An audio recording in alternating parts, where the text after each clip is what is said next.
அவரும் தேவரும் ஏத்த 4 வேதங்களும் தேட நின்ற தாள். இதோ இங்கே அற்புதமாக தரிசனம் கிடைத்து கொண்டிருக்கிறது. எம்பெருமானுடைய திவ்ய தரிசனமானது இங்கே வைகுண்ட வாசல் என்று சொல்லக்கூடிய பரமபத வாசல் திறந்து எம்பெருமானுடைய திருக்கோல காட்சியை நம்மாழ்வார் தரிசிக்க நாமும் தரிசித்து கொண்டிருக்கின்றோம்.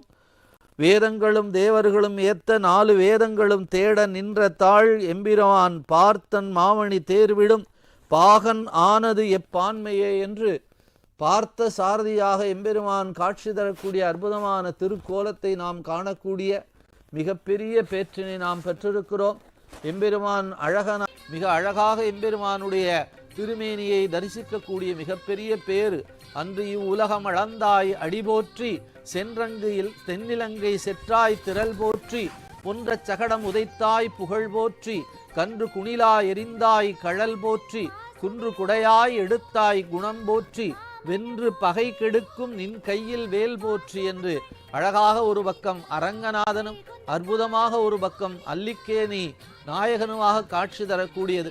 நாம் ஒரே சமயத்திலே 2 மிகப்பெரிய இடங்களிலே நின்று தரிசிக்கக்கூடிய பேற்றினை பெற்றிருக்கிறோம்.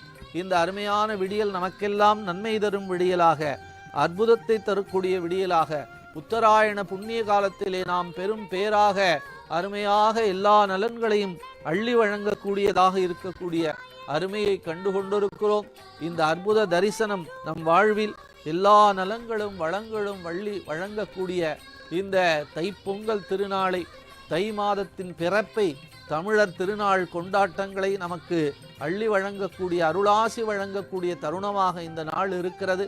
இன்றைக்கு நமக்கு கிடைத்த மிகப்பெரிய பேராக மார்கழி 26 பரமபத வாசல் வைகுண்டநாதன் வரக்கூடிய அற்புதமான வாசலாக அமைந்து நாளைய தினம் மிக அருமையாக நமக்கு கிடைத்திருக்கக்கூடிய பேரு மார்கழி மாதம் 27ஆம் நாளாக ஆண்டாள் நாச்சியார் தன்னுடைய அற்புதத்தை தந்த மிகப்பெரிய கூடாரவல்லி திருநாளாக கிடைத்திருப்பதும் நமக்கு மிக அற்புதமான நாளாகும்.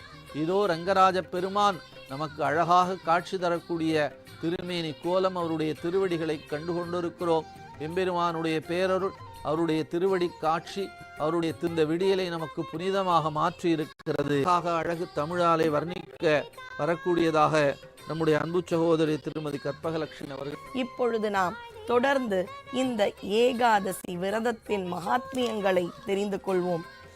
4 யுகங்கள், கிருதயுகம், திரேதாயுகம், துவாபர யுகம், கலியுகம். கிருதயுகத்தில் முரண் என்ற ஒரு அசுரன் எங்கள் போய்விடும். எதனால் இறைவன் அப்படி ஒரு பிறவியை உண்டாக்க வேண்டும்? புண்ணிய ஆத்மாக்கள் என்றென்றும் இறைவனால் நாம் நலமோ கம்பீரமாக ரங்கராஜனாக வருகின்றார்.